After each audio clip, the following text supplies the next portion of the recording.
Au cœur de la cité, votre magazine qui s'intéresse aux avis des populations sur les sujets qui minent notre société.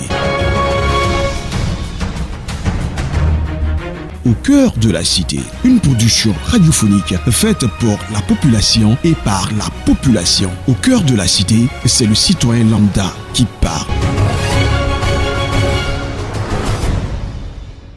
Bienvenue à votre espace intitulé Au cœur de la cité. Mise en onde Franck Cassi, Miko Rabé de Jésus. Aujourd'hui, nous parlons de la liberté de la presse. Nous savons que la liberté de la presse est l'un des principes fondamentaux des systèmes démocratiques qui repose aussi sur la liberté d'opinion et de la liberté d'expression. Depuis un moment, des journalistes utilisent leur plume, leur micro, leur savoir-faire pour relater des informations, pour apporter l'information à la population. Mais est-ce que ces journalistes-là arrivent à le faire avec toute une liberté? Bon, c'est de ça que nous allons parler aujourd'hui.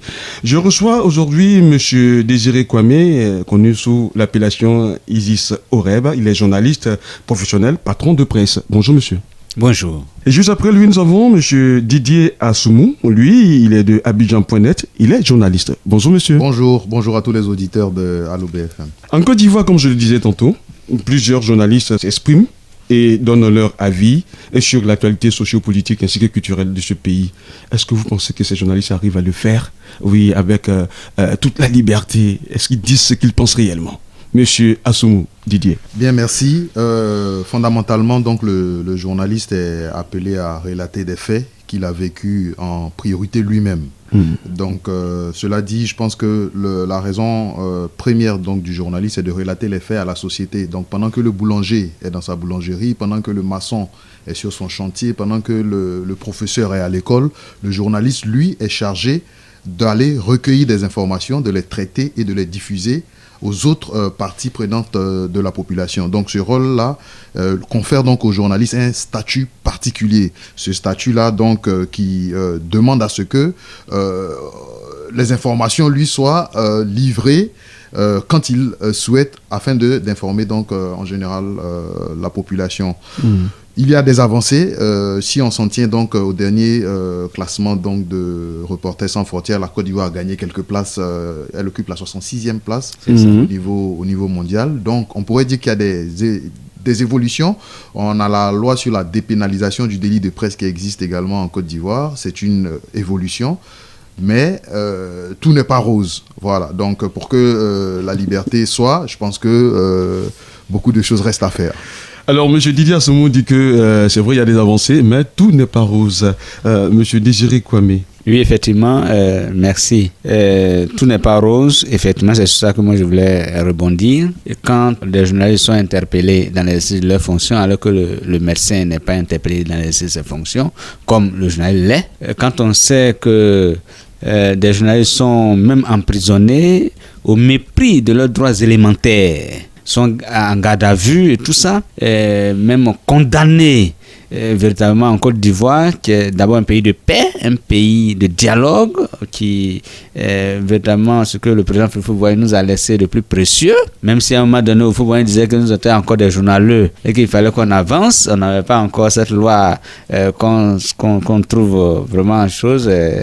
Donc aujourd'hui, on peut dire que le journaliste n'est pas tout à fait libre d'exercer son métier quand on regarde tous ces manquements. Moi, je voulais rebondir sur l'actualité. Il y a 2 jours, une journaliste a été bastonnée par des gendarmes à Djamé. Oui. Tout le monde l'a appris, elle était dans l'exercice de ses fonctions. C'est l'une des preuves que, fondamentalement, beaucoup reste à faire. Ouais, beaucoup. On a juste fait un petit détour pour arriver au terme du jour, qui est la liberté de presse. Vous-même, vous avez mis le pied dans le plat. Selon vous, qu'est-ce que la liberté de presse? La liberté de la presse, comme vous l'avez dit dans votre introduction, c'est cette possibilité-là de contribuer à la démocratie en informant la population pour mettre tout le monde au même niveau d'information. On sait que le pouvoir suscite beaucoup d'interrogations et de choses obscures, on va le dire ainsi. Donc les populations sont en quête d'information et le journaliste est celui-là qui a l'obligation donc de fournir des informations. Il est souvent tenté d'aller creuser quand on parle de grands gens, notamment les enquêtes, les analyses et tout ça. Donc le journaliste doit avoir cette possibilité-là. Beaucoup reste à faire, je l'ai dit tantôt, mais il y a des avancées. On essaie tant bien que mal. Aujourd'hui, le paysage audiovisuel en Côte d'Ivoire est libéralisé. Oui. C'est une avancée notable avec les NTIC qu'il faut saluer. On a également les nouvelles technologies aujourd'hui qui, même si les nouvelles technologies n'ont pas changé en fait l'exercice du pouvoir, elle a fondamentalement modifié le rapport de la communication et des professionnels de la politique. Aujourd'hui, la communication est accélérée et surtout sur les réseaux sociaux, elle oscille entre visibilité et contrôle. Alors que sur Internet, il est difficile de contrôler des informations. Si vous me le permettez, j'aimerais encore une fois rebondir sur l'actualité. Vous avez eu certainement vent donc, de l'hospitalisation du Premier ministre à Paris. Nous l'avons appris par les médias internationaux par les rumeurs sur les réseaux sociaux. Sur les réseaux sociaux, oui. Donc, est-ce qu'il y a eu rétention de l'information au niveau du gouvernement? Est-ce qu'il y a eu volonté manifeste de cacher quelque chose? La question reste posée. Est-ce qu'il y a eu interdiction au niveau des presses de ne pas divulguer cela? Mais dans tous les cas, on l'a appris par les médias internationaux. Juste un exemple. Voilà. C'était juste un exemple. Monsieur Désiré Kwame Isis Oreb. Voilà. Vous qui êtes journaliste professionnel, hein, tout comme monsieur Assoumou et patron de presse. Selon vous, qu'est-ce que vous attendez par la liberté de la presse? Je pense que c'est la liberté de parler, d'écrire, de diffuser, d'imprimer et de faire véhiculer une opinion. Voilà, c'est ça la liberté de la presse. Parce qu'il faut dire que depuis que Gutenberg, en 1795, a créé l'imprimerie, on a connu ce qu'on appelle la presse. Parce qu'avec la rotative, naturellement, on pressait l'écriture, ça passait sous presse. Donc la presse est née à partir de là. Mais déjà, on peut dire que la liberté de la presse vraiment a une entorse. On aura l'occasion d'en parler. On aura l'occasion d'en parler. Et tout de suite même, on va essayer de savoir quelles sont les libertés de presse que nous avons. Combien de types de libertés de presse? Quelles sont les libertés de presse que nous avons? Monsieur Désiré Kwame, voilà, allez-y. Bien, la liberté, en fait, on dit généralement la liberté de la presse. Maintenant, les différentes formes de liberté. Voilà, on peut parler tout à l'heure, le frère Assoumou, c'est ça? Oui, Assoumou, Didier Assoumou a vraiment étayé tout ça. Il a parlé de la collecte de l'information, du traitement de l'information, d'abord du tri, de la collecte de l'information, de la diffusion et tout ça. Donc, il y a différentes formes de liberté. Parce que quand je vais en reportage ou en enquête et qu'il y a rétention d'informations, il y a un problème déjà. Nous avons assisté déjà à des cas où des conseils des ministres, d'abord le journaliste n'est même pas admis. Il y a des cas où on dit non, le journaliste n'est pas admis. Ou c'est la presse étrangère, la presse étrangère, notamment RFI, et tout ça, qui sont admis. Voilà. C'est-à-dire, déjà, quand l'information sort, c'est à eux qu'on donne d'abord. Et nous, on est obligé vraiment de colmater les brèches, de pouvoir même approcher d'autres confrères pour pouvoir avoir quelques bruits. Et puis, c'est pas ceux qui te donnent l'information exacte. Parce qu'il y a ça aussi. Parce que lui, il va avoir la primeur de l'information. Il y a un souci de considération. Voilà, absolument. Il y a un souci de considération, en fait. On considère que une presse étrangère est plus crédible qu'une presse nationale. Et ça, c'est un problème. On voit même les interviews des chefs d'État. Alors qu'on n'a jamais vu Emmanuel Macron accorder en exclusivité une interview à une chaîne ivoirienne. Jamais. Pendant que les chaînes françaises existent. Et sous nos tropiques, malheureusement, c'est le cas de le dire, c'est ce qu'on constate. Et vous revendiquez la première place. Absolument. Voilà. Parce que la liberté d'expression est consacrée par le droit fondamental. La liberté de la communication fait partie des droits de l'homme, en fait. Et donc, pour faire ce travail-là, les journalistes doivent avoir donc accès à l'information, ce qui n'est pas toujours le cas. Le gouvernement ivoirien même a créé ce qu'on appelle la commission d'accès à l'information d'intérêt public et aux documents publics. Ce qui encore renforce la capacité donc des journalistes à obtenir l'information qu'ils désirent. C'est-à-dire, si je vais dans un ministère pour savoir pourquoi il manque de l'électricité en Côte d'Ivoire et qu'au niveau de ce ministère, il y a la rétention de l'information, je peux donc écrire à cette autorité-là pour dire en tant que journaliste, j'ai essayé de collecter des informations. Donc la liberté d'enquête. Exactement. La liberté d'enquête. Et donc, pour moi, je pense que l'État fait des efforts, mais sur le terrain, franchement, il faut dire que les choses ne sont pas roses. C'est là Donc, que le bas blesse. Il n'y a pas de liberté au niveau de la considération, la liberté d'enquête aussi, voilà, Exactement, manque, et puis voilà. C'est tout, hein, les deux types de liberté. Voilà. D'accord, allez, il n'y a pas de souci. Je rappelle aux auditeurs, ceux qui nous suivent, que nous sommes sur Radio Alobé et nous sommes à notre espace intitulé Au cœur de la cité. Nous parlons aujourd'hui de liberté de presse. Vous savez que cette année, le thème, pour la journée mondiale de la liberté de la presse était tout simplement l'information comme bien public. Tout à l'heure, nos deux invités donneront leur avis sur ce thème. Mais on poursuit. Voilà. Quelles sont les limites, selon vous, de la liberté de la presse ?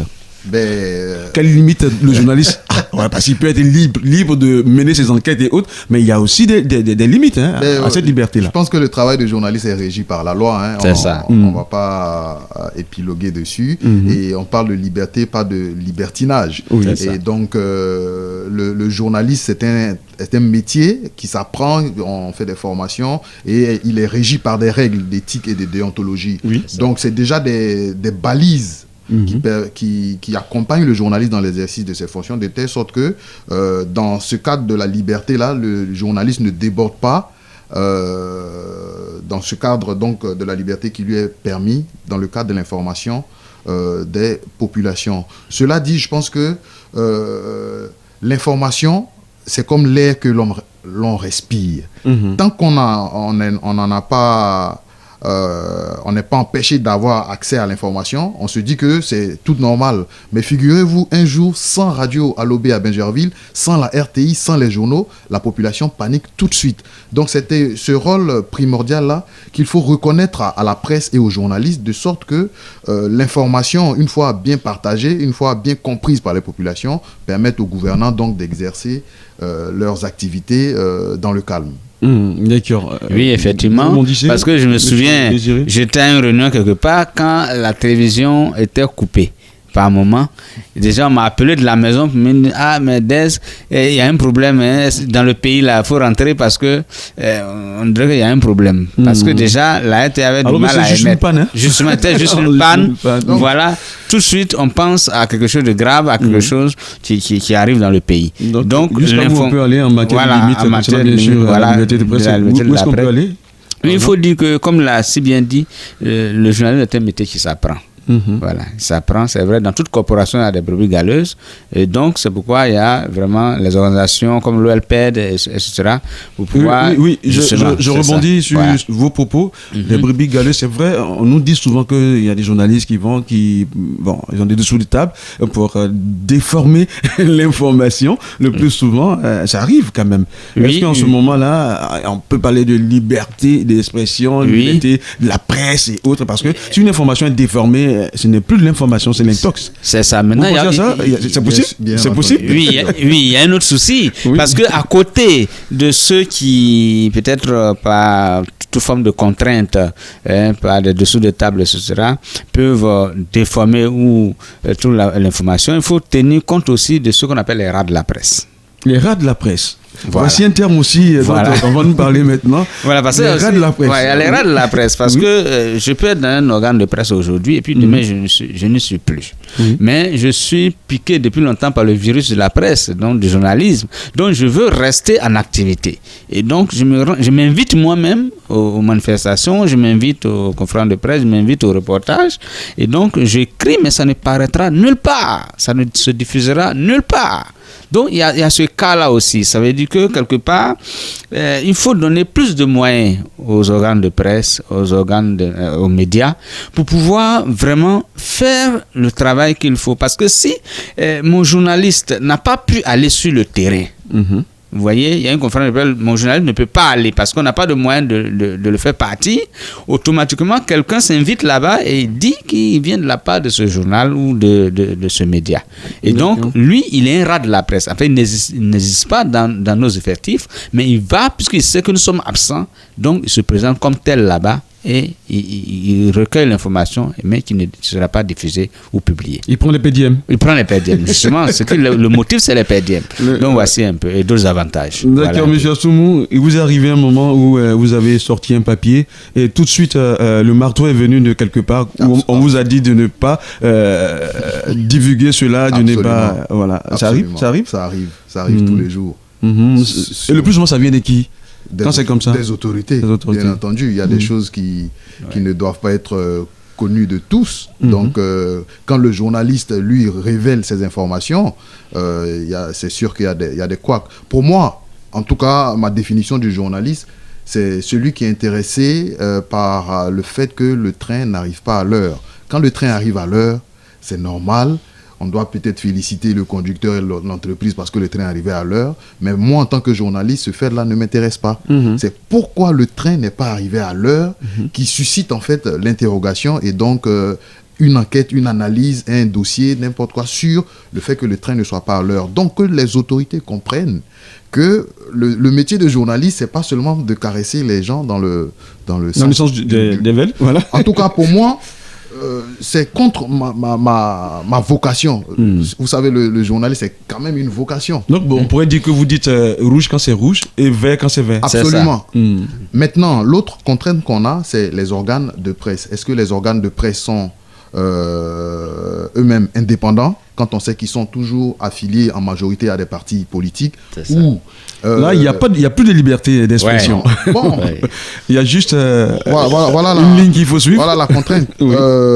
Ou un boss qui soutient telle ou telle opinion crée un journal dans lequel vous travaillez, vous avez des difficultés souvent à sortir donc de la ligne éditoriale entre guillemets, mais on nous l'apprend également à l'école, il y a la clause de bonne conscience pour un journaliste.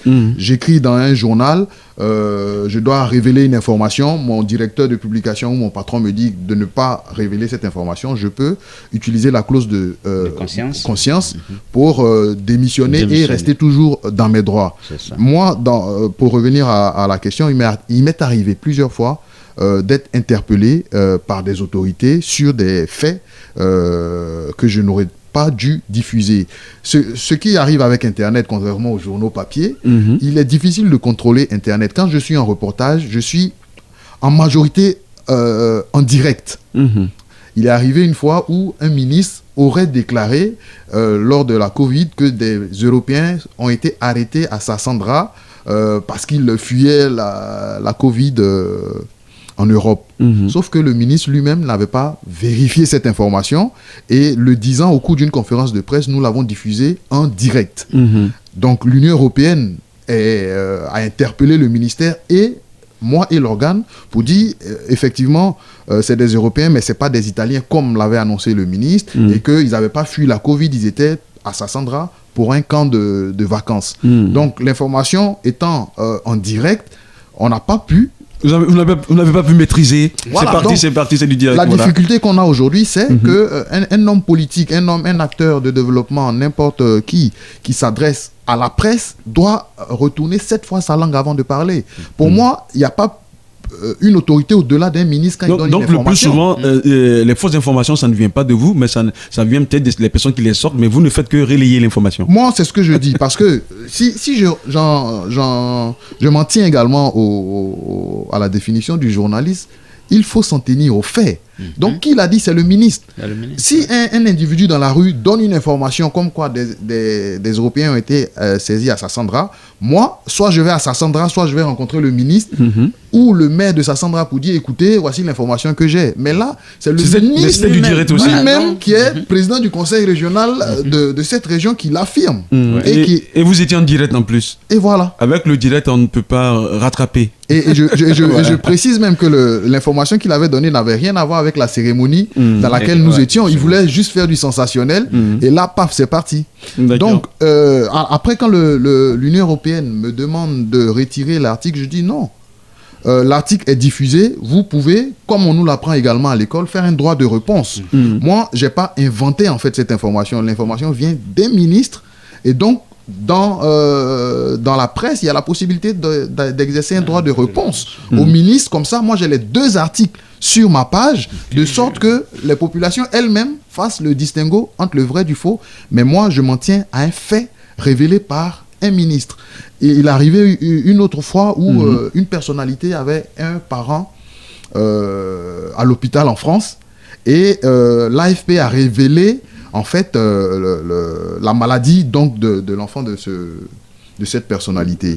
Qu'est-ce qu'on fait dans ce cas? On joint en fait l'avocat de cette personnalité, puisque l'affaire était au tribunal, pour dire voici l'information qu'on a, vous confirmez, est-ce que vous confirmez pas, est-ce que vous avez des additifs? Il nous dit c'est les faits tels que vous les avez reçus, donc on diffuse. Le lendemain, on a tout le gouvernement sur la tête, voilà, qui nous demande de retirer l'article. Et pour moi, avec mon patron, on parle de liberté de presse, hein, donc, avec mon patron, c'était ok boss, soit vous me renvoyez, soit l'article reste. La possibilité que cette personnalité a, c'est de pondre un communiqué pour venir justifier les propos qui ont été annoncés par son avocat lui-même. Voilà. Donc pour moi, tant qu'on s'en tient aux faits, on peut marcher la tête haute même quand c'est difficile souvent. D'accord. Ouais, c'est Allez, ça. Monsieur Désiré Ekwame, vous avez aussi vécu des situations? Oui, j'ai vécu des situations. On vous a empêché de dire la vérité, d'être libre dans votre façon de donner l'information. Justement parce que effectivement, à l'époque, on ne va pas citer de nom. On a donné l'information, et le patron nous dit que c'est ce monsieur qui paye l'impression du journal. Vous voyez, c'est lui qui donne l'argent pour imprimer le journal. Donc c'est notre patron aussi quelque part. Donc là il faut le caresser. Il faut le caresser. D'accord. Donc on a eu ce problème. En 2017 par exemple, j'ai fait un article sur un journal où je disais je suis de Pougon, je suis de Treichville, je suis de Cocody, on paye pour mourir. Voilà. Donc imagine-toi que le matin à 6h, je reçois un coup de fil directement du ministère de la Santé. Est-ce que vous avez vérifié avant de sortir l'info? J'ai vérifié, je suis allé même là-bas. Oui, j'ai même interrogé les médecins, ils ont donné tout. Je sors le papier puisque tout était bouclé. Je sors, c'est mon propre ami qui est au ministère de la Santé, voilà, qui m'appelle à 6h, puisque j'ai chargé de communication. Il me dit, mais Désiré, non, on n'a pas voulu que tu écrives, on a dit des choses, mais il ne fallait pas écrire. J'ai dit, non, mais moi, je veux informer la population, c'est mon métier. Toi-même, tu es journaliste, avant de te retrouver là-bas, tu es journaliste, tu sais que ce que j'ai dit est vrai, et parce qu'on peut l'écrire, on doit l'écrire. Je n'ai pas écrit en marge des règles de déontologie, je l'ai écrit parce que la population a besoin de savoir. Et donc, c'est devenu un problème. Et quelques jours après, on m'a appelé, me dit, bon, viens dans un CHU à Pougon pour pouvoir vérifier que le matériel était vétus, on l'a renouvelé, viens vérifier, viens photographier. Et là, j'ai senti le piège, parce que j'ai senti le piège et je ne suis pas parti. Quelques temps après, on m'a appelé pour me dire des insanités. Donc, vraiment, c'est pour dire qu'on est menacé. C'est un métier où on est menacé. Et malheureusement, nous sommes encore dans un état policier. Et c'est difficile, c'est-à-dire que chaque matin, tu vas au travail, tu peux être surpris d'être interpellé. Voilà. Par rapport à un article? Oui, par rapport à un article. Et je me souviens encore où toute une rédaction était tabassée. Voilà, c'est-à-dire que. Donc, vous dites que il y a des exemples. Voilà, il y a des exemples, c'est-à-dire que ce jour-là, je suis arrivé en retard, sinon peut-être que je serais passé à tabac. Voilà, et donc tout ça a été vraiment, c'est des faits malheureux. Voilà. Voilà, mesdames, mesdemoiselles et messieurs, n'ont pas de liberté de la presse. Et c'est un journaliste, voilà, sur le plateau ici, donnent leur exemple, ce qu'ils ont vécu, ce qu'ils font tous les jours. Alors, cela nous donne ici l'envie de défendre la liberté de la presse. Pourquoi est-il important de défendre la liberté de la presse, selon vous, monsieur Didier Assoumou? Je pense que la liberté de la presse, si elle n'est pas défendue, la démocratie sera étouffée. Voilà. Tant qu'il y a des informations... Parce qu'on nous a dit que la liberté de presse, c'est l'un des systèmes fondamentaux, des systèmes démocratiques qui reposent sur la liberté d'opinion, de la liberté d'expression. D'accord. Et si la liberté de la presse n'existe pas, il n'y a pas de démocratie. Ça, il ne faut pas se en cacher. Donc les nations démocratiques sont des nations où la liberté de la presse est consacrée. Donc on ne peut pas dire d'un État qu'il est démocratique si la liberté de la presse n'est pas effective. Il faut donc défendre coûte que coûte cette liberté de la presse. Déjà, nous-mêmes, en tant que journalistes, en faisant respecter donc notre métier. Et parlant de faire respecter notre métier, il faut donc appeler tous les patrons de presse et les ministères concernés de continuer les vérifications, parce que une année ils ont entamé donc une série de contrôles pour savoir si les journalistes embauchés étaient payés à la convention collective. Si, vous avez parlé de per diem tout à l'heure, un journaliste qui part dans un reportage et qui ne vit que de per diem écrira ce que celui qui lui tend le billet lui dira. Donc si le journaliste est payé à la convention collective, qu'il est de plus en plus autonome, il est de plus en plus objectif, le métier ou la liberté de la presse grandit. Donc pour moi, il y a ce problème à régler. Voilà, on ne peut pas demander à un médecin d'aller à l'hôpital sans sa blouse. Donc on ne peut pas demander à un journaliste d'exercer ce métier digne sans être payé normalement. Donc je pense que cette question est fondamentale. Je ne sais pas pourquoi le ministère de la Communication, les gouvernants font exprès. Est-ce qu'il est difficile de contrôler le nombre de journalistes dans un organe de presse et de vérifier s'ils sont payés à la convention collective? Toujours, la réponse qui ressort, c'est que les journalistes même sont complices. Donc ils signent des papiers faisant croire qu'ils sont payés à la convention collective alors que ce n'est pas le cas et ils se payent avec des per diem sur le terrain. Tant que cette problématique n'est pas foncièrement réglée en Côte d'Ivoire, je crois que on tourne en rond. Voilà, nous sommes à peu près 800 journalistes professionnels en Côte d'Ivoire. L'État peut garantir donc le bien-être de ces populations pour que le travail soit effectif. Tous les ministres, tous les dirigeants politiques sont toujours contents en fait de tendre un billet à un journaliste. Parce qu'ils se disent, le gars il vit dans la misère, bon, c'est moi qui l'ai invité, c'est moi qui ai payé son transport, c'est moi qui ai payé sa chambre d'hôtel, ce qui n'est pas le cas pour les médias internationaux. Vous allez en reportage avec un organe international, bon, il vient avec son chauffeur. Oui. Bon, je ne vais pas citer de nom, mais on a des organes internationaux où le journaliste a une 4x4, a un chauffeur. Et si vous regardez sur Google, vous regardez la fourchette des salaires en Europe pour un journaliste, c'est 2000 €, 1200 € au minimum.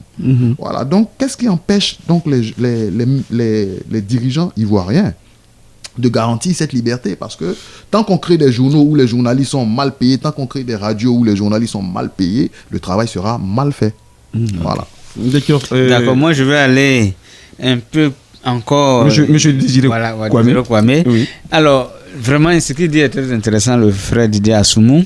Et parce que d'entrée de jeu, il a dit, de la même manière que le médecin fait son travail, de la même manière que tel ou tel fait son travail, le journaliste doit pouvoir exercer son métier. Et ça, c'est très important de le savoir.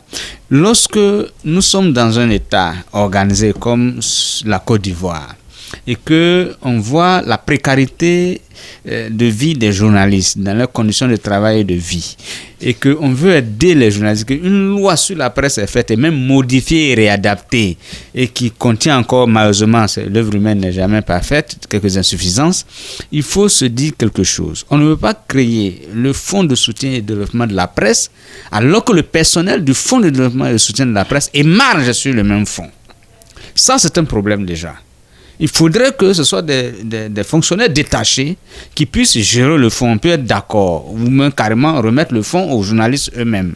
Et donc, ça c'est très important, parce que tant que ce sera des gens, un personnel véritablement inféodé au fonds lui-même, c'est-à-dire qui va émarger sur le fond, vraiment ça va être difficile, parce que finalement on parle de milliards, 1 milliard, mais en fait c'est pas exactement ce qui va être attribué aux journalistes. Et puis il faut aussi retenir qu'il y a une plaie au niveau, moi je parle en tant que patron de presse, presse privée, donc de journaux, de presse écrite, de journaux papier. Okay, par exemple, il y a un fait, les dirigeants eux-mêmes qui devaient pouvoir soutenir la presse dans son entièreté, et particulièrement la presse papier écrite, au niveau de l'impression, puisque le fonds de soutien au développement de la presse paie souvent certaines impressions, un certain nombre d'impressions, c'est une bonne chose déjà, nous saluons cela. Mais lorsque le journal, le crieur, c'est-à-dire à la criée, le petit vendeur, prend les journaux le matin et va les paquer sur le comptoir de la gendarmerie ou de la police ou dans certains services publics, et que ces agents lisent le journal et en contrepartie donnent 50 francs par journal à ce petit vendeur qui ramène le journal à Edipresse comme un vendu, le patron de presse paie sur le petit vendeur qui gagne ses 50 francs. Et les lecteurs ont lu. Donc, selon vous... Donc, il y a un problème déjà. Oui, il y a ça. Deuxièmement, lorsque ton journal est vendu sur 5000 exemplaires, tu vois que c'est 100 journaux seulement ils sont sortis, et que tu arrives à Edipresse, qu'on te dit qu'on te compte les invendus, c'est 100 qui sont sortis, donc sur 5000 exemplaires, on doit donner 4900 journaux qui sont invendus, mais on te donne peut-être 4000 journaux qui sont invendus, on te dit que non, il y a Wangolo, il y a Tengrela qui n'ont pas encore ramené parce que c'est loin. Alors que quand tu vas revenir encore, ça dit, il y a toute une mascarade, il faut faire très attention. C'est une question d'organisation. Voilà, mais j'ai compris exactement ce que c'est passé. J'ai mené ma petite enquête. Il se trouve qu'il y a 40 chefs crieurs à Edipresse. Tous ne sont pas nationaux, et à partir de là, leurs femmes ont des bâchers, eux ils ont des motos. Les femmes ont des bâchers. Et il se trouve que quand votre journal sort, ils prennent ce journal, ils amènent ça à leur entrepôt, à la maison, ils sortent les journaux qu'ils veulent vendre, qu'ils veulent bien vendre, les journaux qui sont connus, qu'ils peuvent bien vendre. Et vous, votre journal est toujours en dessous. Et parfois, même, ils prennent sur les exemplaires l'affiche, le soleil tape, et ils ne savent pas la différence. Par exemple, entre ceux qui font les hebdos, ils ne connaissent pas la différence entre un hebdo et un quotidien. Ils ramassent en même temps. Et donc, c'est un véritable problème. L'affiche un seul jour, alors que c'est un hebdo, ou le dernier jour, et lorsqu'il y a les invendus, vous venez ramasser vos invendus. Vous ne savez pas où les paquer, parce que vous avez des problèmes. Vous n'avez pas d'entrepôt pour déposer, vous avez un organe de presse. Et donc, vous arrivez face au fait accompli. La femme du chef criait sort avec sa bâchée, elle dit je peux acheter. Et elle vous fait le kilo à 150 francs. Et vous voyez, vos millions que vous avez mis, des centaines de mille, dans l'impression, vous voyez qu'on vous prend ça peut-être à 3 500, à 8 000 francs, à 10 000 francs, et vous êtes à votre corps défendant, vous êtes obligé de le faire parce que vous ne savez pas où paquer. Et lorsque vous partez, vous voyez que ce sont ces journaux-là qui sont chez les vendeurs de paille, les vendeurs de poissons, ce sont ces journaux-là qui sont aussi bleuis et lus au coin des rues, et alors que les maisons de presse meurent, les maisons de presse ferment, les maisons de presse vivent dans la précarité, les journalistes avec. Et donc, c'est ça aussi un problème. Il faut pouvoir donner aussi une subvention pour qu'on y ait vraiment un sens à la liberté. Voilà, un sens à la liberté de la presse. Parce que c'est ça aussi la liberté. Parce qu'il faut voir, il disait, l'homme qui a faim n'est pas un homme. On part avec la dernière question parce que nous sommes au terme de notre entretien. Selon vous, y a-t-il un test qui garantisse la liberté de la presse en Côte d'Ivoire? Je crois que la loi sur la presse garantit donc cette liberté, notamment avec la dépénalisation du délit de presse. Voilà, c'est ce qu'on peut décider, la dépénalisation du délit de presse. C'est ça qui nous garantit. D'accord. Allez, on sait que cette année 2021, le thème de la journée mondiale de la liberté de la presse, c'était l'information comme bien public. Rapidement, une phrase. Qu'est-ce que vous en pensez? Voilà, l'information comme bien public. On dit que l'information, c'est notre bien, nous tous. Voilà. Monsieur Didier Assoumou. Je vais prendre un cas encore concret et l'actualité. L'information comme bien public, quand on est dans un pays et que le Premier ministre se déplace, il faut que la population soit informée. Et il ne faudrait pas qu'on en soit informé par les médias internationaux. La liberté comme bien public consacre donc ce fait-là, que les gouvernants doivent collaborer avec les médias, les journalistes, de sorte que la population qui n'est pas spécialiste de la communication soit informée des actions, des activités des gouvernants. En tout cas, pour moi, la liberté comme bien public profite à tout le monde, donc il n'y a pas d'intérêt, à moins que ce soit un terroriste, de vouloir cacher une information. Si vous avez une information à cacher, donc vous devez vous-même vous poser des questions. D'accord. Monsieur Désiré Kwame. Oui, il faut savoir que... Oui, on dit que le thème c'est l'information. L'information comme bien public. C'est qu'Assoumou est clair. Voilà. Okay. Donc c'est un bien public. Il faut qu'on ait un égal accès à l'information. Voilà. C'est tout. Allez, nous avons parlé de liberté de presse aujourd'hui. 4 questions pour faire plaisir à nos auditeurs et en savoir davantage sur la liberté de la presse. Nous avons reçu M. Désiré Kwame Isis Oreb, il est journaliste professionnel, patron de presse.